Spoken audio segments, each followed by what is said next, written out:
Welcome to Behind the Muscle podcast. Today's guest is an IFBB Pro. Today's guest is Mike Van Wyck. Mike, welcome to the podcast. Thanks for having me. For sure. So it's Mike, it's always funny to be introduced as an IFBB Pro, because I haven't competed in so long. It's just like I don't mention it anywhere. It's like I know, and that's why I wanted to ask you before we recorded if that was cool how you wanted me to introduce you. I only knew that just because I listened to Pure Muscle Radio with you and Antoine, and you guys touched on your story just a little bit. So that's how I even knew you were an IFBB Pro, because it's not on IG, and I actually kind of respect that. So anyways, we're just going to jump into a couple quick questions. I like to start each podcast off with. Who are a few of your favorite bodybuilders of all time, Mike? That's pretty easy. Ronnie Coleman's my favorite bodybuilder of all time. Probably second is Dorian Yates. And then it's like a tie. It's kind of like a three-way tie between like Flex, Lavroni, and Priest. Probably. Like it could, depending on my mood, I could put one of those. They could even like bump up to number two. Who knows? But I mean, I always just respected like Dorian's approach to bodybuilding, and that's kind of how I approached it too. Like I never really got into bodybuilding because I was like, oh, I want to be like, they want this to be my thing that makes me cool, or this thing as like a thing I do. I just really liked lifting weights. And even when I played football, which is what I did when I was younger, I always enjoyed, like I've told this people before, I always enjoyed lifting more than I enjoyed actually playing. Like, so my favorite time of the year was like when we came back from like Thanksgiving break or from winter break and we came into the spring, because that's when we'd be lifting like crazy. And like I'd just be like, this is like the best time. Everything else is like, we also sucked when I played, so we were getting our asses kicked all the time. So it's like being in the gym and working out was like by far the best part about football. And I was like, man, maybe I should like just get into just working out when I'm done this whole thing. Like for sure. Sure. And I'm assuming with Ronnie Coleman, it's kind of the same thing, just his training style and kind of his mindset as you kind of said with Dorian Yates. Yeah, like with Ronnie, it was just like I'll stand by this and like till the day I die, unless another Ronnie Coleman comes around. But like I don't think there'll ever be another bodybuilder like Ronnie. Like I think Ronnie, like if you put Ronnie on stage at his peak against anybody in the history of bodybuilding or anyone to come, I think you're going to be hard pressed to find someone that's better than that. Like just the completeness of the physique, and like even like for a big guy to be able to pose as well as he did and like be as smooth in his shots, like it was just, you could tell he like really loved what he was doing, right? So absolutely. I like that about Ronnie a lot, even more than I like obviously respected and was in awe of his physique. I just really liked his approach. Like he seemed to like he was having fun when he trained. Like it wasn't like, oh, I gotta look a certain way and be interpreted. It's like, no, man, I'm just here working out and you just happen to be watching me. And if you think it's cool. If not, then whatever. Like, you know what I mean? Absolutely. A question about Ronnie. I agree with you. I don't think there'll be anybody in terms of a physique like him anytime soon. What kind of version of Ronnie did you like or appreciate the most? Did you like kind of the full blown like 2003, or maybe that first year 98 when he won? Because I kind of like the younger version, those earlier years, just because it was just a little bit more streamlined. It wasn't so much mass. But where are you at with that? Yeah, I mean, I'm a big fan of like the freaks. So just the evolution of his physique. Like I get when he was younger, it was a lot tighter and a lot cleaner and whatever. But like you can't like deny that when that walks out on stage at its most full blown, you're just like, what? Like, yeah, the condition might have fallen off certain years or whatever. But like when that walks out on stage, it's like, if your glutes aren't striated, which his were most 90% of the time, it's like, oh well, but look at the fucking size of that guy. Like just the muscle bellies and like the roundness and the fullness, and to have such a complete physique like that is like, because you'll see like I'm sure you've seen people, and everyone's seen people who have like freaky parts or freaky like areas of their body. Like this guy's back's freaky, but his chest is, you know what I mean? Just like this guy is like, every angle you're turning him around is just like 3D, and like it's like, how did that happen? Especially lifting the way he lifted. Like it's like if you watch him lift, like everything is like very good form, Like if you watch him closely, like a lot of stuff's really on muscle, but just the sheer weight and like the volume of work he was doing with that weight, it's like that's what people miss. It's like, yeah, the weight was crazy, but he was also moving that for reps. Like he wasn't moving it one time and like doing this and that. Like that leg press video where he's like has the whole thing racked out. I don't know how many reps he did there, and I don't know how many sets he did prior to doing that video, but like you can tell the work was being done, right? Like, and that's what people don't get. Like you don't have to, like, volume doesn't necessarily have to mean lower weight, because if you're training with such intensity like he was, and he was adapted to that way of training, the weight's still astronomical, but you're just able to handle the load a lot better, and your endurance through that whole working set or volume is greater than most people's, right?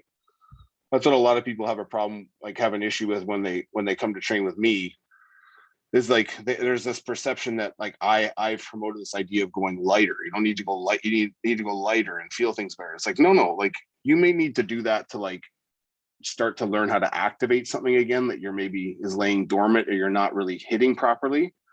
But the idea is like once you're on it, we're gonna like push, then we're gonna get that weight up there, right? So it's funny because people come to me like, hey man, like it's like you made me realize like I don't need to be doing this and doing that. And it's like, yeah, it's a good thing. Like but I've never once said in a video, don't go heavy, go light. I've never said that. But people have just interpreted it because they see the people I'm training and they see like some massive guy. Like I trained Joe Seaman today, and he's a monster, this kid. Like he's bigger than I ever was, like full round everywhere. And it's like, and he's got videos out of him pressing like 140s for shoulder press, right? And doing it for reps and countless times he's probably done it. But today, with the work he was doing with me, when we're kind of supersetting stuff, when we're doing a lot of volume and getting him to move in different ways than he may be used to, he's pressing 70s and struggling. Like, so we're having to drop down to 50s, drop down to 60s, right? And it's just funny to see like people, because now they see, oh, Joe pressed 140s. Look, he's working with Mike. He's doing such a light weight. It's like half the weight. It's like, yeah, man, but you don't understand like the level of intensity is different. So he's pressing those 140s. He's doing one set, he's dropping, and he's strong enough to pick up 150s and he bangs them out and this and that, right? But like we're controlling tempo variation. So we're controlling the tempo of the lift, whereas he might be just banging them out. And we're keeping that time under tension, like we're expanding it longer than he's ever expanded. So it's just been forcing him to work in different modalities. And then people see like the average person sees like, oh, I watched that video with Mike, he did 60 pounds. Oh, it's crazy. And they don't understand why. Like I'm doing something magical to make 60 pounds heavy. It's like, no, I'm making that person work and making that muscle on that person work more than it's ever had to. So it's exhausting to lift a heavier weight than that, right? So I want to go in that direction because I wanted to ask you kind of about your training style, philosophy, kind of however you want to word it. I know on your IG it says Wycked Training System. So just to kind of clear up some things, because even when I watch your videos when you're training athletes, I almost think of like the way Milo Sarshev trains, kind of the giant sets. And some of that might be more of just like, how the videographer is shooting and all that. But explain Wycked Training System, explain some things in terms of the way you train athletes, just so everybody kind of has a better understanding, Mike, of what you're doing. Because I always say, when I look at your training, there's something like next level about it, right? And you were just talking about really working the muscles and all that, probably the mind to muscle connection, but break it down for us, please. Yeah, I mean, the comparison to Milos is a comparison that I'll take all the time because I'm a massive fan of Milos. And I think people underestimate how brilliant that guy is.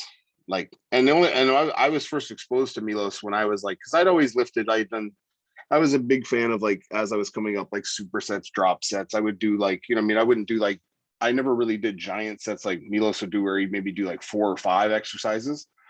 But then I was getting like on like later in my pro career where I was just like getting near the end of like competing. And I was thinking to myself, I'm like, man, like I have these body parts that aren't growing, or they've always been like subpar. And maybe it's just genetic, maybe it's whatever. I just don't have like that quad sweep or whatever it might be that I thought I was missing, right? So I was like, I saw a video of Milos doing these giant sets, and I remember it vividly because he had a guy on a Smith machine, I forget who it was. Maybe it was Hidate or something. And he had the guy's feet like, so if the bar is here, he had the guy's feet like way out here. And he was leaning back on the bar and almost dropping into like a sissy squat. So his feet were so far in front of him that he was having to lean on the bar for leverage and ride the bar down, right? Like a really awkward feeling. But the guy had like a plate on it, right? And he was dying. So I remember I was like training with my buddy Rob. I'm like, why don't we try this? Like, we do all this other shit all the fucking time and we're just tired of doing it heavyweight, this and this and this. I'm like, try this. And like literally both of us did like 2 sets and our quads were like I stood up and there was just veins all over my quads. I wasn't even like dieting. I wasn't lean. I was like, what's going on? Like it was just a different modality of doing stuff, right? So his influence was big on me in the sense that I started to like wrap my head around being like, okay, well, there are other ways to get a pump and to really recruit muscle fiber and to get blood to an area, as opposed to just like banging this heavy weight and maybe dropping to like half that weight and keep going, right? So his influence was there with me for that, of course. And then I had a lot of great trainers as I was coming up. A friend of mine, Joe Felicia, who's a friend of mine from Rhode Island, he kind of took me under his wing when I first got into bodybuilding. I had no idea what I was doing. I came from football. So I was just like, like 4 sets, pyramid up, pyramid down the weight to heavier, like pyramid the sets down or the reps down to a heavier weight and end up where you're at, right? So he kind of took me under his wing and was like, I remember the first chest work I did with him, it was just like, he's like, okay. He's like, how much do you normally incline press? And I was like, oh, it's cocky. I'm like, oh, like 4 plates, like, whatever. I've done that for whatever. He's like, okay, so put 2 plates on. And he just buried me. Like, it was like full reps. And then it was like pause at the bottom. And I was aiming for like 6 inches in front of my chest, just popping his hand. And then full reps again. So I'm like recruiting chest muscle fiber. I've never had to work that long in a set. I remember being sore for like a week and a half after that chest workout. I really thought something was wrong with me. Like I was like worried I had torn something or pulled something. It was just this intense feeling, right? So like he was a massive influence me on intensity and like teaching me how to train at this level of intensity and this level of volume that I became very accustomed to. Like, and he was big on drop sets. He was big on like supersets, things like that to really overstimulate the muscle, because he realized that my method of thinking coming from football was completely opposite of that. So in order to take my physique to this like blown out looking thing where I'm like packing muscle, I had to like really recruit more muscle fiber as opposed to just like getting stronger. Do you know what I mean? So he had a big influence me on that. And when I moved back to Toronto, due to like some family circumstances, I ended up meeting with my trainer who had like probably the biggest impact on me in terms of form. His name was Darren Oliver, he's passed away now, but when I first started working with Darren, it was like stuff that I do now with people where it's like your hand positions here, like I want you to rotate, or I want you to drop your elbow and lift your chest. I want like these little modalities of like changing head position or chin chest, or like getting someone set so they're locking on a muscle so that their path of movement is as a smooth line as opposed to like this like pull or like pull up. You know what I mean? Like where, you see people doing laterals and they do this like, and they do this popping, or people do pressing and they pop and they pop. So it was like the whole idea was to like think of things like an elastic band. So like I wouldn't want to pull one out and then snap it back, because that's how that rep is. So we have tension, we let it go. We have tension, we let it go. Whereas we want to like stretch and let that thing come in and control all aspects of the movement of that elastic band or muscle. So it's just he had a profound impact on me, and thinking of like how to position the body and like where to grab, like where to put tension. What's your first mover on a say it's a row, like what's my first mover? I'm going to jerk my shoulder first, or am I going to snap my hand first? Because that makes all the difference in the lift, right? If you teach people where to initiate movement, their line of movement will probably be a lot smoother. So you'll notice a lot of guys, like when they're pressing, let's say, they might, first of all, they start the bar here a lot of the time, and then they get set, and then they bring down, and it's just like a race to here. So it's like they've been taught like, oh, I get it here and I push it here and then I squeeze here. So I didn't feel anything this whole distance up to this point, but I got it here. So since I got it there, that means that it's working.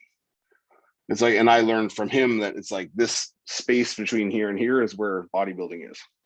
So that's what differentiates a bodybuilder from a power lifter to a regular guy to whatever, right? It's this time spent in this zone and understanding the control of that zone or the length of the pole, whatever it might be. And those guys like Joe and Darren just really shaped my idea of what bodybuilding was. And then I moved on and kind of started training myself. And I recommend to a lot of people, like I kind of just took what I had learned from these great people and I just kind of made it what worked best for me and just molded it into this like idea of like my initial mentality of like the lift of the training, to be honest with you, of being dead honest with you, is like I want to get in the gym and get out as fast as fucking possible and get the most out of it. Because like I always taught when I was younger, like you don't grow in the gym, you grow outside of the gym. So let's fucking wreak havoc and just fucking go berserk and then get out of there and just be on with our lives, right? So it's like my whole thing was like, okay, well, like I could spend time doing straight sets the whole way through. And then I started to think, well, why don't I think of like on chest, why don't I think of like a fly movement? And then why don't I think of like a pressing movement that's the same angle? Or like I'm trying to like stimulate. So I'm trying to open, then I'm trying to close.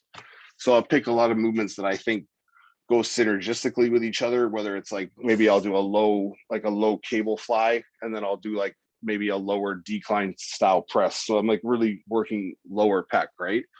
Even though like people out there are like, oh, there's no upper and lower pec, and that's because you've never felt it. Let's be fucking honest with you. For you to say that, you means you're not training properly, because like there is a difference, and you can engage like through your palm and grab low pec. You can open up your elbow, you can grab outer and send in, right? Not that there's these pieces that we're working on. It's just like where I'm initiating a push from, right? So it's just, that drives me crazy. I'm sorry to add that in there, but it's just like these people who are like, there's no such thing as like outer pec. There's no such thing as lower lat. Like, yeah, there is, man. You've just never felt it. Because if you'd felt where your lower lat is, not that there's like a piece that's called lower lat on an anatomy chart, but this is my lower lat. It's like, but if you actually felt your lat engaging from your spine as opposed to engaging from your shoulder, and I'm feeling my lat grab, you'll understand. And there's no other way to explain it than to say that's my lower lat, because upper lat is just pulling here. I'm just pulling across my body and I'm hoping I'm getting some lat. Whereas lower lat, I have to like lift up and engage through on things to like arch and squeeze on that lat and engage it, right? So like I learned a lot of my back technique and a lot of stuff came from my friend Darren. Like I had good back movement. I always connected to my lat when I did rows when I was younger. I could always feel like myself arching and like pulling up through. And I could always knew I had to like move up to be able to grab lat. And he just kind of was looking at me. He's like, okay, well, like, let's now like keep your shoulder low and let's keep your hand and let's slide up and keep that same momentum. So it's not as drastic as a pull where I end up like gripping behind me. It's more of like an engaging and then rolling and then pushing out again. So we're just like getting that lat to seize and then putting it out, right? So it's just like thinking like that. Like when I talk to people, they think I'm probably messed in the head because I just see movement a lot differently than other people do. Like when I look at someone doing a movement, not that what they're doing is wrong. And I'm not saying, oh, you train like crap if you don't train like me. It's like, no, I just have a way I like doing stuff. And if my method of movement helps you feel things better, then awesome. If it doesn't, then, no hard feelings, do whatever you want to do. You're obviously, like if I tell Antoine, do this, or Regan, do this, and they don't feel it and they go back to doing their thing, well, they've done a pretty good job on their own. So, I mean, like, if they take like one or two things from me and it helps them, like, even if it's just like maybe a hand position thing and they keep pushing the way they push, it's like, okay, well, he made me think of like slowing down the beginning of my movement or like resting more on my palm. I mean, like, that's the difference that I would hope to make in people. Like, I have no desire to like be this trainer who's like, my style is the only style and you train with me, you're going to get big. It's like, no, man, like my ideal life or my ideal impact in bodybuilding would be to like have people seek me out for maybe things they're having trouble with. And I spend like a couple sessions with them and I help them feel that thing and we just keep going. Or maybe there's a progression, we start working on some other stuff, but it's like, I know by no means want to be like this, like, oh, we go train with so-and-so and all this stuff happens. And like, he's just got some, there's no magic, man. It's like, I can't lift the weight for you. And even if I tell you what to do, you're the one doing the work. So I'll never take credit for what you did. I wouldn't, if Antoine walked on stage tomorrow and he won the Olympia And he's like, whatever. And he gave me credit, like, no, you did it all yourself. I just stood there, man. Like, I gave you some ideas. Maybe I made you do a rep or two you didn't want to do, or another set you didn't want to do. But like these, I don't get these trainers who like, they start to act like they're bigger than the athlete when you're literally just like there to facilitate them getting better. So all the good stuff's them. All the bad stuff you should take credit for, because that's your fault. You didn't correct it, right? So I kind of rambled there. Sorry. No, it's like a PhD level class on the Wycked Training System. I love it. Now, you mentioned, Mike, kind of at the beginning there, that you had some, towards the end of your competition career, you had some lagging body parts. You're like, hey, is this genetic or what? And then you kind of went on this discovery or whatever, or attempting maybe to switch things up. So how did that go? Did you find kind of training a little bit more like Milos? Did that kind of bring up some of those lagging parts, or not? Yeah, I mean, what I did was kind of outside of the box. I actually got it suggested to me by a very good friend of mine when I was living in New Jersey. His name is Musa. He kind of recommended to me. He knew Iris Kyle, and like he was in the bodybuilding scene, and he remembered like back in the day that I guess I'm not going to say this is what Charles said, but this is what he told me, and it influenced me. But Charles Glass kind of told him like there was someone that had a lagging body part. So he's like, well, why don't you train it back to back? Like, why don't you train whatever that body part is lagging, train it back to back, overstimulate it, give it the whole week to recover, and then go back again at it, right? Obviously not the same intensity both days. So maybe one day is more of like a pump day, like we're just trying to flood the muscle with blood, or we're trying to work on movement, and the next day or the first day is like kind of like really pushing what we're trying to do, right? So I took that approach with legs. So I was like, because my legs, like I'm a taller guy, right? So my legs were always an issue to bring up. And I had good side shots because I had good hamstring depth, and my hamstring was overdeveloped. And my quad sweep, I'm not one of these guys with this like billowing quads, like, you know what I mean? So I was like, man, I need to like do whatever I can to maximally stimulate my quads. So maybe that means going lower. Maybe that means pushing more from the balls of my feet. Maybe it means more like thinking like every press is like sissy squat style press, where I'm kind of like jumping my knee up and catching on the ball of my foot and really letting that knee get flexion and then firing off my quad, right? So I was just playing with that. And I would like spend one day where it was just like very kind of low weight, like supersets, like, you know what I mean? Like maybe a giant set or a triple set here and there, just to kind of really force blood into that quad and kind of tell my body like, okay, like I want you to like make this grow, like whatever we got to do to get this thing to come up. And then the next day or the first day I would kind of hammer with the weights, like heavy leg press, heavy hack squat. And then the next day would be this like focused, like isolation type stuff. Right. And I mean, my legs grew 2 inches in that year from measuring them. So, I mean, that's decent for me, especially considering I wasn't expecting much, you know what I mean? And that was, so, I mean, I kind of adopted that training style for a while, and then I got rid of it as I got going and I got more connected to my legs. So other body parts, like I was always happy with like my chest development. I was always good with my back. I was always good. Like I had an issue, my arms, my triceps would be okay, but my biceps were like a little lagging. You just didn't have them. Like I did my tricep. So I would just do it with like little folk, like pick a body part and kind of do that. Right. So I'd maybe pepper in another bicep day later in the week, or I'd have an arm day and then I do my biceps after chest, let's say. So I was just going about things that way. But I mean, it seemed to help. And I also, from my own experience, feel that like training frequency is a lot better than training to just kill yourself on that body part. So I'd rather stimulate. I'd always rather have the body stimulating and like knowing that like I'm trying to like do something here, as opposed to like, I want my arms to grow. I'm going to kill them one day and then I'm going to wait till next week and I'm going to kill them again. It's like, I just want to keep stimulating them. So I might even add in like a few sets of bicep curl on just a random day, just to like reinforce this idea of like, I want blood here. I want growth here. I need nutrients going here. I need like things to happen here. Right. Because I just don't give my body, and I don't think people should in general, there enough credit. Like I think my body's stupid. So I'm going to overstimulate and let you know what I'm trying to do, as opposed to like, this is my intention, but I'm not going to do anything to show you what I want. I'm just going to think about my arms growing and I'm going to wish that they do. I'm like, no, I'm going to kind of keep poking at it and like, let's make this work. Like, see if there's something happening here, right?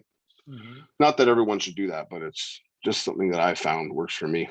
Because me and Antoine, prior to him getting hurt and dealing with his relapse, we were doing back-to-back days. So one day would be like more of a compound day where we're just kind of doing rows, like double-handed stuff, like pull downs, really opening up the back and using power to like really work it. And then the next day was all lat. So everything was single arm, like unilateral, like just getting that lat off the body and getting it to work, right? So it was working well for him, but things took a turn and we're where we are.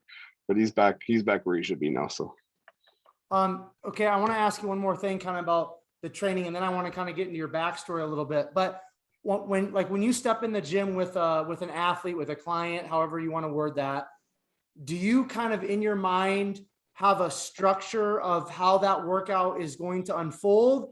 Or are you at that place where it's just like, you're just kind of going with the flow? I mean, I'll have like a template, I guess you could say, in my mind. Like I know what I want to start with, and I know like what kind of exercise I want to combine that with. So maybe I want to bang it hard off the start. So I want to do a triple set.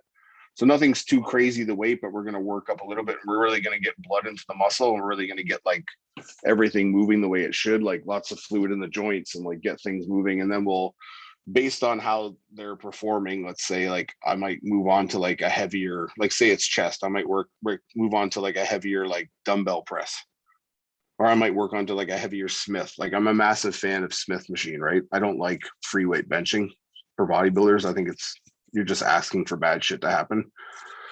So I mean, I might think about things that way. Like it just kind of depends. Like I kind of read the person and I kind of see where their energy levels are at. So I have like an idea of what I want to do. It's just like if I see that they're not moving well, or I see they're having problems with this, like I might substitute an exercise or change a grip or different things, right? It just depends on each guy. Like if I train Regan, I know that I really want to warm him up when it comes to like chest and legs, because he's one of those guys who takes a little bit to get going. And if we go too hard too fast, he's going to be thinking about hesitating more than he's going to be thinking about moving, right? So he's going to be worried about like, is this still not warmed up? So we'll kind of overdo the warm up, get lots of blood in there with like not too much weight, like just really reinforce like getting him bending his knees, getting like full range of motion. And then we'll move on to like a machine, like a hack squat or like an overhead leg press, where it's like, now we can start putting the load and he feels confident that the weight's moving the way it should. And he's not the whole time thinking like my knee, my back, whatever it might be, right? That's the issue, right? So it just kind of depends on the person. And it's the same with like with Antoine. I know when I come in with Antoine with chest, because chest is his issue and that we've been working on, and back, it's like it's got to be very focused, right? So I need to like really pay attention to details. So I got to get him moving on like a pec deck right away. That's going to like open him up and get him used to this like lifting and squeezing through his palm type thing, because that's going to set the tempo for the pressing. So he's going to understand like we're going to get this chest nice and open. So when he goes to arch and open through things, he doesn't feel restricted still. He's just nice and wide and he can press off that width, right? So like it's like it's like if I'm training an average person, not that people are like bodybuilders are better than regular training people, right? But it's just like I'll just get them to like, we want to do back today. So I'll be like, well, I have an idea of like a template I like to follow with like certain guys. So I'm going to plug that in here and I'm going to see how your movement is. And that's going to dictate like what I'm going to superset with that, because I can see that you're like anterior delt dominant. You want to pull into things. So I'm going to get you on angles where you have to like rock up through things. You have to sit up taller and pull wider on things, right? So it just depends on the person. And it just like I said, I don't come in. Some leg days I'll come in with like a plan, because I'm like, okay, this would really suck, so why don't we do this type thing. But anything I put people through, I've done myself. So, and like, if you see me in the gym, if you're at Pure, you'll see like whatever I might be doing that leg day, like say it's a Tuesday, you'll see it happening on a Friday.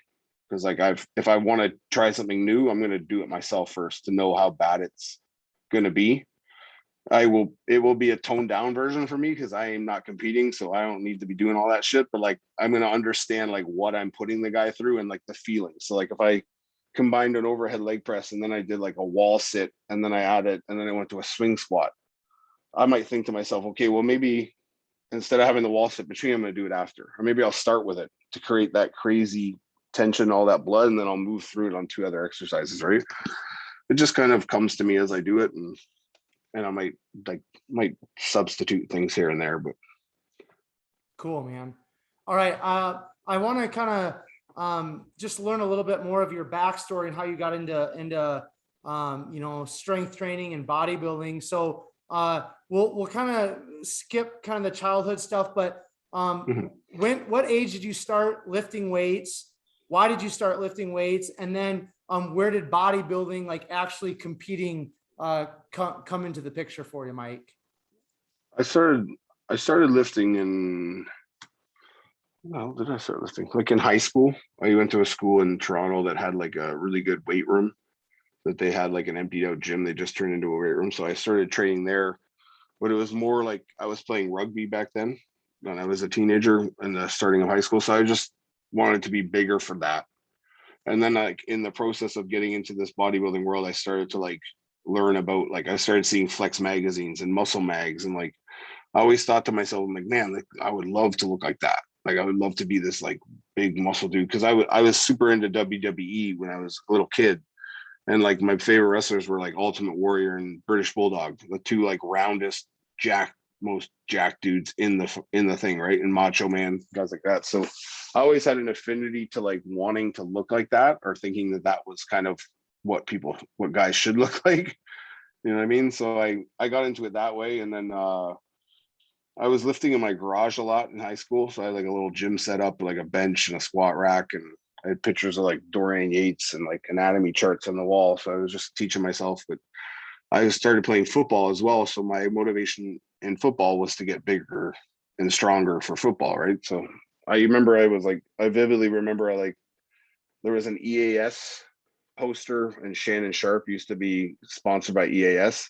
And he was like standing there, and probably if I look back now, he's like tiny as hell to me, but like he had these traps that were like, they were like pillows on his neck. And I was like, man, I didn't even know what that muscle was. I was like, what is that? I'm like, I need to get it. So I was literally like in my garage shrugging like every day, trying to get like these massive traps. So like that was my first recollection of bodybuilding, but it all just kind of circled around sports. And through my love of lifting, I just kind of like got into bodybuilding more, like following it and like knowing who won the Arnold that year, knowing who all these obscure bodybuilders were. And I just started following the sport. And then, like I said, after I finished college football, I was like, man, I got nothing to train for anymore. I'm not going to keep playing football because I'm not good enough to keep going, nor do I want to, because I was just done. I hurt myself so much. It's like, so I'm like, man, I'm just going to lift. And I literally picked a show. There was a show in Boston because I went to school in Rhode Island. There was a show in Boston. It was the New England Championships. And I just decided, like, yeah, I'm going to do a show. So I got this natural guy to help me. He had me on this diet. Like I started at like 265 and I stepped on stage at 225. And I was emaciated. Like I looked like a marathon runner. And like, because I was taking a little bit of stuff, like didn't know what I was doing, like a little Winstrol and a little whatever. And he was a natural guy, so he had no idea. And I'm asking him, he's like, I don't know. And I'm like, well, I don't know anybody else who does this, so what the hell, right? But yeah, that was my first experience. So when I did the show, obviously I didn't do well, but the feeling of like going through that whole process, and that was like, because your first show is usually your worst because you're not accustomed to what's happening. Like everything's new to you. So these hunger pains and like these cravings and like your head kind of goes weird when you're not on carbs and like all this stuff is happening. And I was in my final semester of college. So I'm like in class, like eating rice and like rice cakes. And I'm like out of my mind. Like, I don't even know what I'm listening to. I'm just like, yeah. So after I did that show, I met my buddy Joe down there because he went to the same gym as me. And he was looking at me like maybe a month out. And I was still pretty decently heavy. I was like 245. And he was like, man, he's like, don't lose any more weight. He's like, you look good at this weight. Like for your size, he's like, it's really good for your first show. And I'm like, no, I need to get leaner. And the guy like would cut my food. So after the show, he came up to me and he was like, he came to the show to support me, and he sat in my hotel room after. He's like, "You really want to do this?" He's like, I'm like, "Yeah, I love it." He's like, "Well, I see like a ton of potential in you, and I think you can really do well. Like, I just see it in you." So he's like, he's like, "Show up to the gym on Monday. We're gonna get started." And then all hell broke loose. Like, I mean, like, I got on real, do this, do that, do this, show up, train like an animal. You're sore for a week after, eat as much food as you can. Like, next thing I know, I'm up to like 315 pounds and like just this, but I'm lifting a house and I'm moving this, and like, I mean, this muscle's just going on me like crazy. So like from that point on, like once I was kind of steered on the right path, there was no stopping it. Like I was good to go. Like zero regard for my well-being, which just looking back, I'm like, man, what happened to me? But yeah, So it was just from the pure muscle radio episode with Antoine, when again you guys touched on your life just a little bit.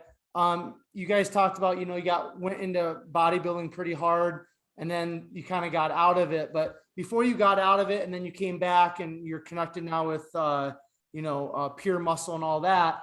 What was the time frame from when you did that first show to when you actually earned your IFBB Pro card? What was that time frame? And then kind of just touch on some of the highlights of your competition history during that time, Mike. so the first show I did was the New England Championships in like 2005, let's say 2005, and I came dead last in the heavies. And so when I got with my friend Joe, I went back the next year and I came top 3 in the supers. And so I was like, oh, I'm making improvements. So then, like I said, I moved back here. And when I came to Toronto, in Canada and Ontario specifically, there used to be a level system. So there's level 1, 2, and then 3 was provincial. So state, let's say. And then if you qualified at provincial, you had to go to nationals and you compete in Canada, right? For all of Canada.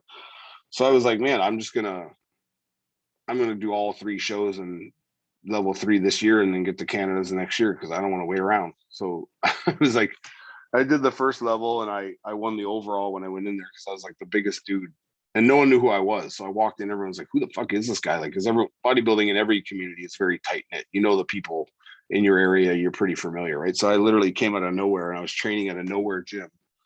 And people just were like, who the fuck is this guy? Like, because I walked on stage there and I was like 255. And so like I won the overall, and then I went to do the level 2 show, which is outside Toronto in a town called Sudbury. And it was like I walked into like a situation where like I was going against the hometown guy. So I was like this guy was like shaking judges' hands before the show started. He's like saying everyone by name, like, you know what I mean, like signing autographs basically. And I'm like, what's going on here? Like, I mean, so I went on stage, and like as soon as I came off, I'm like, I know this is not going to go my way. Like, so anyway, I got second at that show, and so I took the year off, and I got ready for the provincial, so the state level basically show. So I got ready for that show. I did that show. I won the supers, but I didn't win the overall because my condition wasn't like that good. I was full and round and like hard, but I wasn't like dried out like this. I think it was like a light heavy that won the show. So I mean, I qualified for nationals. So I took another year off, and I was like, I'm going to do nationals the next year. My trainer Darren's like, okay, well, we'll see how it goes. And the whole time we were getting ready for nationals, it was like I was only focused on beating Ron Partlow, because Ron was like the man in Canada. And like anytime you talk about super heavyweights in Canada, it was like Ron. So he had been like robbed a few times, and he just kind of like, some guys had come up and beat him like narrowly and like gotten their pro cards ahead of him. So it was like kind of that year was like, in everyone's eyes, was like, okay, it's Ron's year. Like this is the year it's going to happen. So I was literally like, we were sitting there. I remember me and my buddy Darren were like, I need to come in like shredded. Like I can't play size with this guy, because like Ron's a big dude, and like I'm a big dude too. But he's like, we were both under the mindset like he's going to come in and try and outsize us, because he's a big dude too. It's going to be a battle of the size game. And I was like, no, man, let's just fucking get shredded and like beat him with condition, or try to. Do you know what I mean? So we did that, and then ended up working out. Like I was on the stage like 255, 250, but like more shredded than I ever been. And Ron came in and played like the size game. He was a monster up there. Like I remember walking backstage and I saw him stand there with a Cedo, and I was like, oh my God. Like, you don't have like a perspective. Like when I'm skinny, I think I'm smaller than a 185 pounder. I'm like, oh, I don't want to look at anybody. So I was like, man, then when I won the supers, I was like blown away. Like I literally still can remember the feeling. I was on stage. I was like, man, like in my mind when that happened, I was like, this is awesome. Like I'll come back next year and I'll win. I'll try and win the overall. Like, but this is a great victory, right? So when they called me up for the overall, they're like, my buddy Darren, he's like, I think you got this. He's like, I don't want to like say it too soon, but I think you got it. And I wasn't paying attention to the rest of the show, so I had no idea who I was against. Like I really didn't pay attention. So then I walked on stage and we did our pose down, and they called my name. And I was like, I still remember to this day, I was just like, everything went silent, but everyone was like standing up and clapping because I had a lot of people there that were there to support me. And I remember just like being like, is this like really happening? Like, did I just fucking win this? Like, because it was the first time I'd ever done Canada's, and that's very rare. Like that's rare in any national level show that a first timer wins, right? So I felt like super blessed for that, and I was like, man, this is fucking awesome. And so like riding that high, I'm like, oh, now that I'm a pro, I'm gonna do the New York Pro this year. And I was like, like looking back, I'm like, what was I thinking? But I was like, man, I just want to go and like, because in my mind, I'm one of those people who I'd rather stand next to like the best and visually see what that is to know how far I am from it, or to know what I need to do to try and like get to that level, right? Because the people that tell you it's different, right? Like you stand next to like some great basketball player and you see how he moves, you see how good he is, you understand like how bad you are, right? And how much you need to improve. So I was like, I never went to that show thinking like out of anything other than I just want to make an impression. I just want to like have people notice like who's the big dude from Canada, blah, blah, blah. But things kind of took some twists and turns with that. And I ended up at the show basically alone. And I got another friend of my trainers to come with me. And it just was a debacle. Like it was not good. Like it was a great experience because I was backstage with like Dennis Wolf and like Rolly Winkler's first show as a pro when he was fucking diced. Like I remember I was like, it looked like he was chewing his face. Like he was like he and his coach grandma, what's her name? The lady with the white hair. Sure. I don't know. Yeah, but she's so she was his coach. I feel bad forgetting her name, but he kept asking her for water and she's like, no. And he's like, oh man, he's like literally like his face is like sucked in. I'd never seen someone so dry in my life. And I was like, oh, that's what I need to like be. Not this. I need to be that, right? So it was a good experience learning from that. And then my next show I did the Toronto Pro the year after that.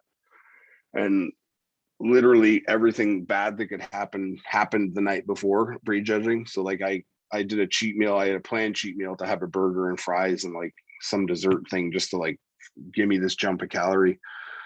And I remember I got halfway through the burger and it tasted rubbery to me, but I just didn't know if it was like because I hadn't had anything that texture in a while. Like I hadn't had a burger. I don't cheat on my diet ever. Like I never do these cheat meal things.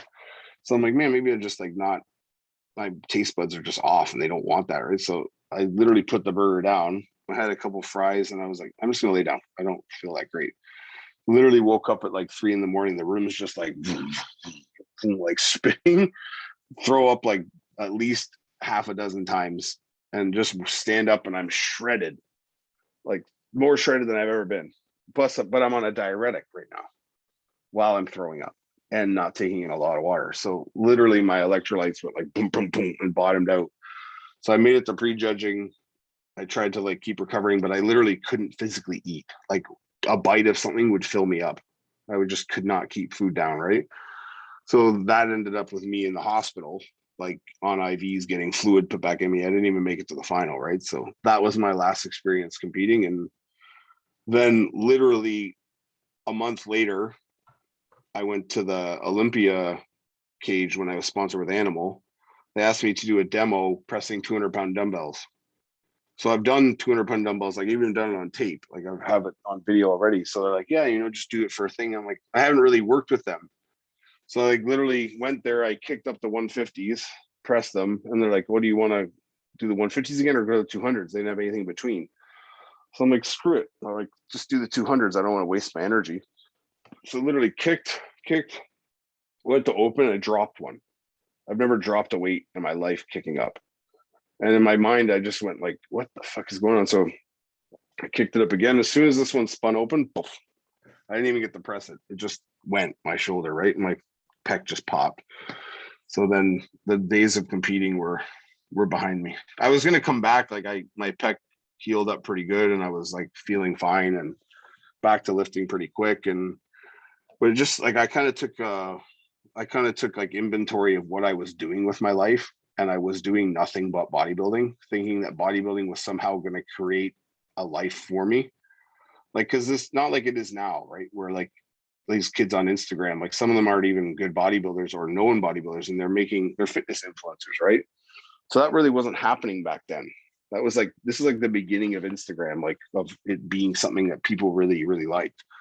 So there was no like, it was either get a sponsorship, get another sponsorship, or hope to get signed by a magazine, different things like that, right? And that wasn't happening for me. So I was just like, I need to just start working. So I started training people. I started bouncing. I had like 3 or 4 jobs at one time. And it's just like life kind of just took over. And I was like, man, do I really want to go back to like competing and stuff? And like just my heart wasn't in it to do that anymore. Right. So I got into like other things and I ended up tearing my bicep boxing because I got into boxing. I just hit a bag weird and just it went. And then I got that healed. And I took a job as like private security also as well. So I got into that life, and that life kind of consumes you, and like you're always on the go and this and that. So I always kept up with bodybuilding, and I've always like, I knew who won the Olympia. I knew who won the Arnold. Like I knew, like heard about guys coming up. I'd like look at different things. I was like a big fan of, I've always been a fan of Palumbo and like RX Muscle, like because he really supported me back when I was competing and stuff like that. So I always kept up with their stuff and whatever, but I just kind of fell away from it. And then with COVID, I kind of just had a lot of time on my hands that I didn't have for a long time. And I was like, man, like I kind of missed this. So why don't I just start getting myself back to what I used to be, like physique wise, as much as I can with the injuries I have and stuff. And it just kind of like grew. And then I went up to Pure one day just to check it out because I'm friends with Dorian and Noah, and I knew Antoine from our days at Universal and Animal. So I was like, if there's anything I could ever do to help out, let me know. I had trained Dorian and Noah like a couple of times each on way back in the day. And they knew how like kind of meticulous I was and very detail oriented about how to move and just like positioning and like sequence of movements. So they just asked me to help Antoine, and the rest is history. Just kind of, or unfolding current event, I should say. Sure, for sure. What would you say, kind of looking back when you were in the thick of competing and just kind of on the bodybuilding grind, kind of that full-time bodybuilder? What do you think is something, if you want to call it a lesson or a takeaway?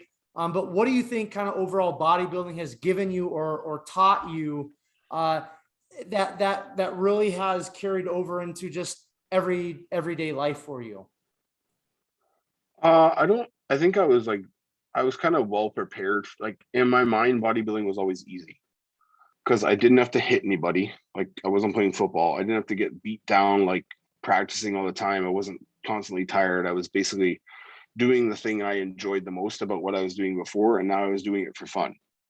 So like, and going through 2-a-days in football and going through like coaches throwing remotes at your head and fucking telling you you're nothing, like going through this kind of like mental and physical abuse over the years of football, like that hardens you, right? And it's like I tell people all the time, like I'm like as hard as that was for me, I'm super grateful for that because it made me like one of like it made me a strong human being. Like I can go through adversity and not let it like crush me because I understand like what kind of real adversity is. Like I've been through like hard physical shit. I've been through mental shit. Like, so when I got to bodybuilding, I go, the only thing that sucked about bodybuilding to me was like the not being able to eat. Cause I eat constantly, like even to this day, like I can eat all the time. Like there's like meals. I don't know what that is. I'm just eating, like, you know what I mean?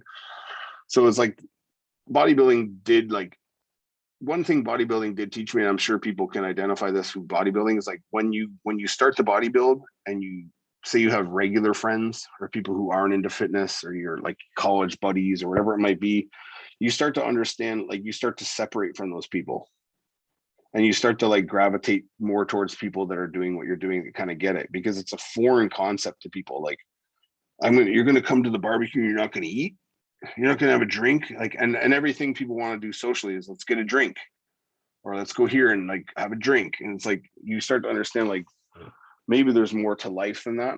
And when you start veering down this bodybuilding path, you almost like by circumstance like take on this healthier approach to life, because you have to stick on the diet, you have to do your cardio, you have to do whatever it is on a regimented plan. And you start to see, like I started to see anyway, regular people or friends of mine, like I started to kind of see them as like kind of lost, like not having, like, yeah, they have their purpose in life, they might have kids, they have their job, they have hobbies they enjoy, but it's just like it's still at their discretion what they do, when they do it, and how they do it. Whereas like if you're forcing yourself to stay on a schedule or stay in a routine, that's kind of like, to be able to do that, especially not in this day and age, it's like tough for a lot of people, right? So it just, bodybuilding taught me a lot of structure, and it just also taught me like, it teaches you to like really take inventory of what's going on with your body, be very aware of how you're feeling, how different things affect you, how food affects you, like how your sleep affects your performance and things like that. So it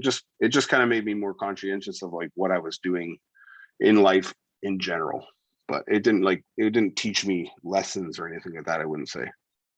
Perfect. You brought up Pure Muscle and the Hamilton brothers, and you've brought up several of the athletes that you have an opportunity to train. What is that environment like? Maybe compared to, you know, that unknown gym that you trained at as you kind of came up on the scene, and maybe some of the other gyms that you've trained at. What's the environment like? How has it kind of helped you kind of get back into the swing of things in terms of training and bodybuilding and just being back in the scene? Well, I mean, it's literally like heaven on earth for a bodybuilder. Like, because I mean, Dorian and Noah, especially Dorian, is like, he's competed, he's been through the ringer, like he's been there, done that when it comes to training. Like he's been sponsored by big companies, he's competed at high levels, he's dieted people. So this guy, like, and other bodybuilders there, they know what bodybuilders want. And they like, you can think in your head, like, what would be perfect here? Like, oh, a posing room with like mirrors that angle like this, so I can see myself at every angle. Like, what would be great here? Like to have 9 variations of a hack squat, because maybe I like the specific one and these other ones aren't the right angle for me, or like, you know what I mean? So like, there's no stone left unturned there when it comes to like a bodybuilder, like really enjoying working out. So it's literally like, it's the best thing ever. Like it's the best gym I've ever been in. And I've been in a lot of gyms. Like I've been all over Europe, I've been in Australia, I've been all over the place. Like I've been to like these great gyms. Like there's nothing like Pure. And there's probably never will be unless there's another Pure somewhere they decide to put up, right? So I'm not to say, like, I've heard great things about like Destination Dallas and a few other spots like in the States. I'm sure they're friggin' fantastic too, right? But just personally, I've never been there, so I don't know. But Pure is fantastic, and everyone there is like, it's funny because like people who come there maybe to train with me that aren't bodybuilders or whatever, they're like, oh, I didn't know what to expect here. I thought everyone would be like mean and big, and it's like, no, everyone's cool as hell, man. Like everyone there genuinely enjoys working out. So it's like so they're happy to be there, one, because they're working out, and they're just happy people in general. Because like, I mean, they're with a lot of like top guys who are there with great supplement companies. This is all they do for work. Maybe YouTube content and sponsors and stuff like that. So like these guys are just like the coolest people ever. They're super nice to everybody, and I'm probably like the quietest guy there out of anybody. So it's like, you know what I mean? And I'm not gonna bite you if you come say hi. So it's like, it's just a great environment, man. They've done such a good job there. And like, I look forward to like them opening up all over the place. I'm all for them trying to get all over the place. Cool, man. I want to kind of ask you this, just because you have so much training experience and stuff, but like each like body part. So let's take, you know, chest, back, legs, you know, we can do arms, but maybe just focus on chest, back, legs. What would you say if you could have one piece of equipment We'll start with chest. What would you use? Back, legs, and if you want to pick another body part or two, go for it. But I'm kind of just curious because you've had so many training experiences, and then you're at Pure where it literally seems like they have everything. So I'm curious, and I'm sure the listeners would enjoy this too. So what piece of equipment would you pick for chest, back, legs? Like as my favorite piece of equipment, or only I could only have that piece of equipment. However you want to take it. Just Like I'm on a desert island. Just one piece. That's it. Let's start with chest. So it would have been like such an easier question before I went to Pure. Because I would have had less. That's why I wanted to ask you, because dude, like yeah. when I watch those training videos, I get anxiety because it's like when you step in there, like where would you even start, man? Like I think the first. No, I have like a handful of. There's some machines in there I don't even like. I'll try a lot of stuff and I'll just be like, I don't like the angle. Yeah. Or I don't like this, whatever. Like it might be great for someone else. I'll stay the fuck away from it. So like I stick with like the stuff that I like and I know that works. Like I can't speak for all time, but in general, right now my favorite chest equipment is Prime, their flat bench. So like with the 3-tiered weight placement. That's probably my favorite pressing piece. So let's say that's my chest piece, just because of like the depth of the start of the press and the angle of it being right beside your armpit. So you're able to drive through things that like it's great for me because it's helped me teach people better, because to start in this position on this deep on any other thing other than a dumbbell is impossible. We can't do it with a bar because the bar stops at our chest. So we can start like sunken, so shoulders super depressed and chest super high, right? So you can teach people to drive out of that hole and drive out of that hole. So they're not getting this like starting at the top and bouncing off their chest feeling. So it really reinforces like that starting at depth, which is like one of the biggest things I teach people. So that's like, I really fuck with that machine a lot. For legs, I'm a big fan of hack squats. Any of the Atlantis versions, I think there's like version 3 is like the one that has like the adjustable kind of platform. I'm a big fan of that one, and anything Panada. So Panada, someone's lighting fireworks outside my house. Sorry. It's all good. Yeah. So the Panada, it's a leg press, but I think they call it like a squat press. But it's just like the smoothest thing ever. Like literally, like you feel like you're just like floating, even with like 9 plates on it. It's just like I'm getting crushed, but I'm enjoying it. Like I mean, so it's like that. And then for back, again, Panada. Like anything Panada, like they're high row, even there's one at the gym now where they have is like a super low row, so it's almost like the handles are down below you and you have to like drive through and it takes you back down. So it really teaches people to like open their back and then drive their elbow down to pull, because you can't pull any other way than down. So if you pull straight, you'll just stay there. You have to learn to lift up, right? So whoever designs Panada shit is like must be like the most aesthetically pleasing person to look at, because their shit is designed so well. Like their path of movement on all their machines, like if you really follow their path of movement, you don't do your own thing and just fucking pull the thing, but if you watch the arc of the pull or the motion of the press, it's dead on, like 95% of the time. There's only a couple pieces from them I don't really screw with, and I think they kind of made those pieces in the sense of like making equipment for dummies, like dummy proofing it. Like, okay, well, you have to pull like this on this, but some of them are just awkward, right? Like just, so if you move well and then you try and do that, it's almost like you're hindering your movement because you do things well, so you don't need to move like that. And I guess that would be it. For arms, nothing crazy. They got a Jim Lecco, the Swedish brand that they just got. There's like a kind of like a preacher curl where the arms kind of diverge. So you're really opened up and you can lean on the chest pad and literally curl behind your ear. So all your weight's forward and you're just swinging up here. So there's no shoulder grabbing or like hitching on your body weight. It's literally just, you have to curl, right? I'm just a big fan of stuff that like puts you in great positions to like shut down stuff and isolate. So yeah, I think that bicep piece that you just mentioned, it was on Dorian's Instagram stories here in the last few days. Yeah, I'm pretty sure he did that. Yeah. Yeah, cool. We're gonna wrap it up here. I want to be respectful of your time here, Mike. A couple other things I just want to touch on before we close out.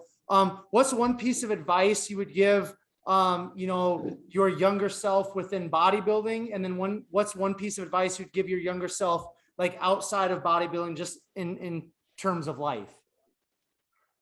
Well, I think it'd be the advice I would give myself is the advice I would give like anybody right now. So it's like, one, enjoy what you're doing.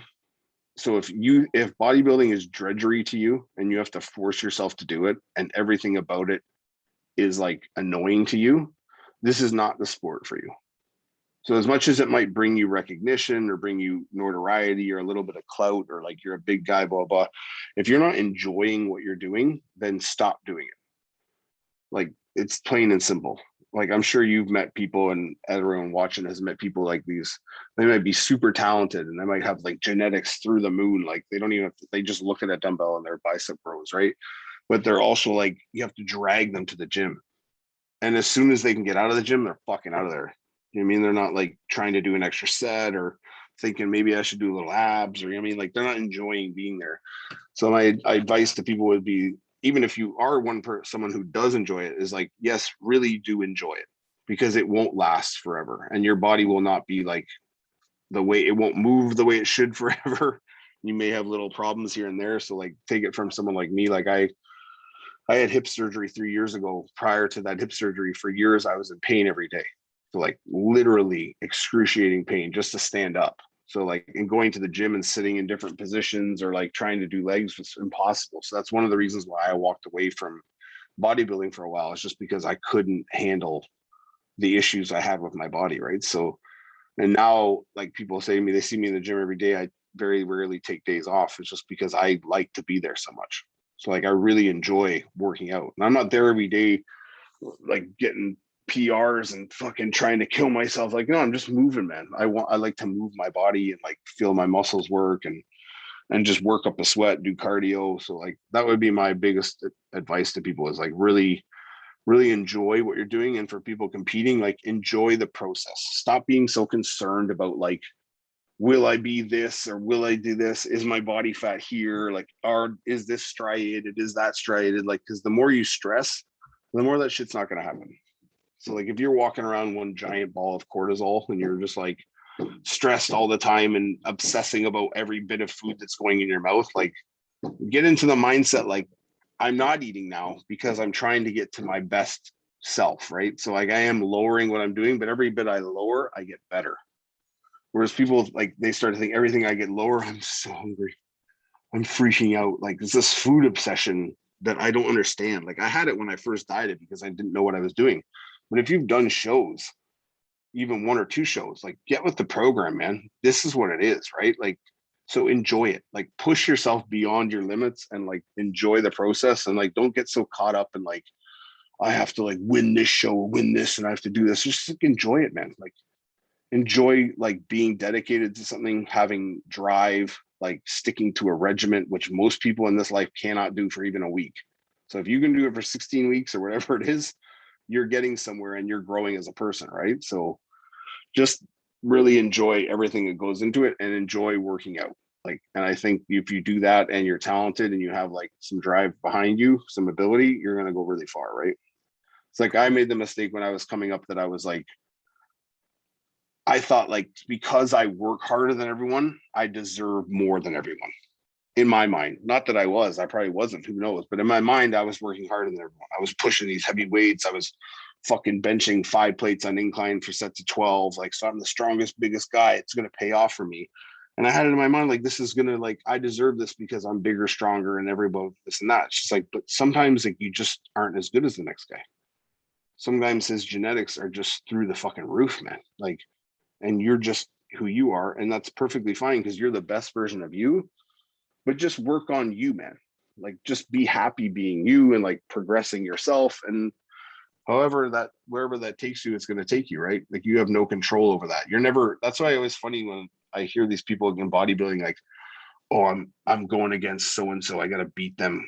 I gotta train harder legs and they don't have the legs of me. Like, you know what I mean? This isn't a fight.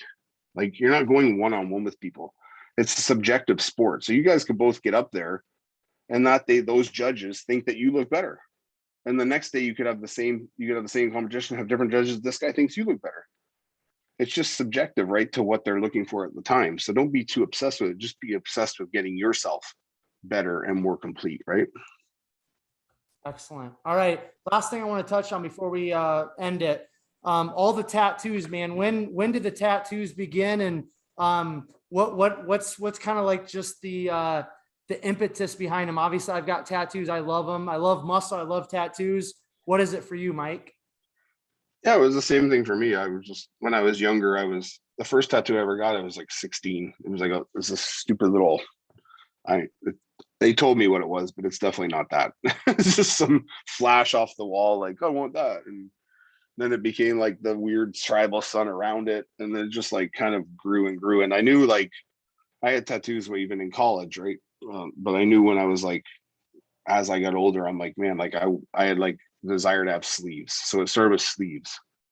And then it was like, yeah, why don't I do my hands? And then I was like, why don't I have space on my legs? That'd be cool. And it just kind of like evolved. It wasn't like I'm getting this, and this, and this. There was just a time in my life when I was making good money that I hadn't made before.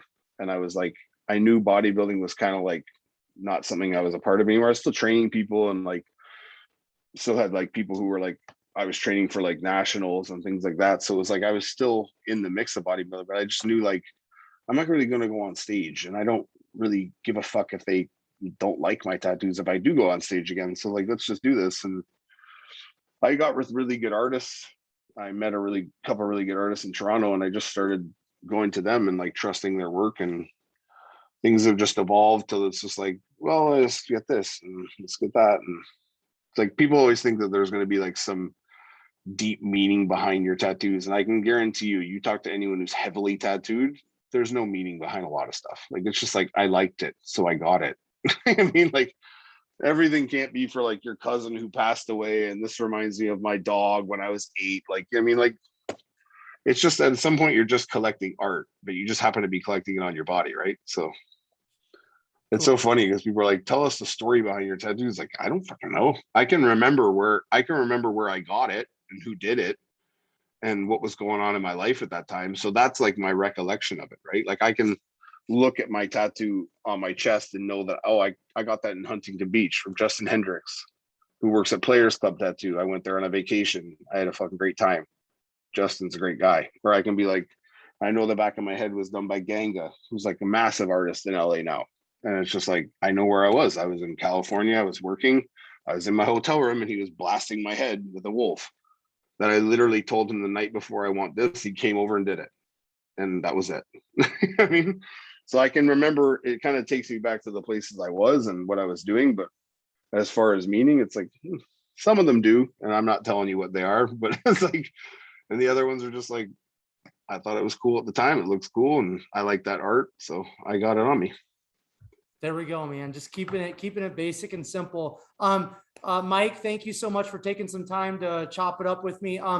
If you have any last words you want to share, go for it. If not, where can people connect with you and reach out?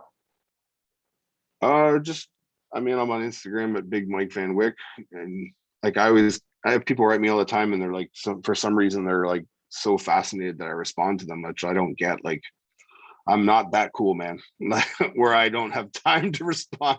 You're like, oh, you're so busy, man. It's like, sitting on my couch right now. So yeah, but like, some people ask some kind of outlandish shit, or they want like a whole breakdown of their program and stuff like that. I'm not going to get into that. But I mean, if you want to write me and you think that something I did helped you out or was cool, like, I'm all ears, man. It's cool as shit to me for me to hear from people, like even just down in like Texas or Connecticut, like people are me, and they film themselves doing like an exercise or a movement I do. It's like, one, I didn't make up that movement, but thanks for thinking it's mine. It's like, it's really cool to like see the impact you have on people, even if it's just like, you're just like, oh, I never felt my chest before, and when you told me to do this, I really felt it. It's like fucking awesome. Like, that's the best shit ever. Yeah, so people can reach out to me on there, or we have lots more lots more content coming on HD Muscle, and I'm going to be launching hopefully pretty soon in collaboration with FitLog. I'm going to be launching my own kind of platform spin-off. It's still going to be FitLog, but going to be kind of a new platform they're doing, where I'm going to kind of what I've been doing on HD, where I've been reviewing movement of people sending me videos. I'm going to offer the service as like there'll be a portal where kind of my information and videos is available, and I'll upload stuff regularly, just tips and stuff, like a subscription based thing. And then there'll be another level up where people can like interact with me one-on-one. So like you could send me a video of you doing your hack squat and ask me how I can get more effective or what's wrong with my movement. And I'll send you back a response with me doing it, or someone I'll have demonstrate it and kind of explain to you what I would change, or just kind of some tips personalized to the person. Right. So I'm looking forward to that a lot, actually. Perfect, man. Yeah, I just having a conversation or listening to it today, you definitely have a lot to share, and that's cool that there's some platforms that are being presented to you. Once again, thank you very much, Mike, for coming on. Listeners, thank you so much for tuning in to another episode of Behind the Muscle. Your listening ears are always greatly appreciated. Two favors I would ask of you: subscribe to Behind the Muscle podcast on YouTube. Take this episode with Mike, super packed with a lot of helpful information. Share it on all your social media platforms. And finally, I will leave you all with this. Remember, behind the muscle, there's always a story. I'll catch you guys later.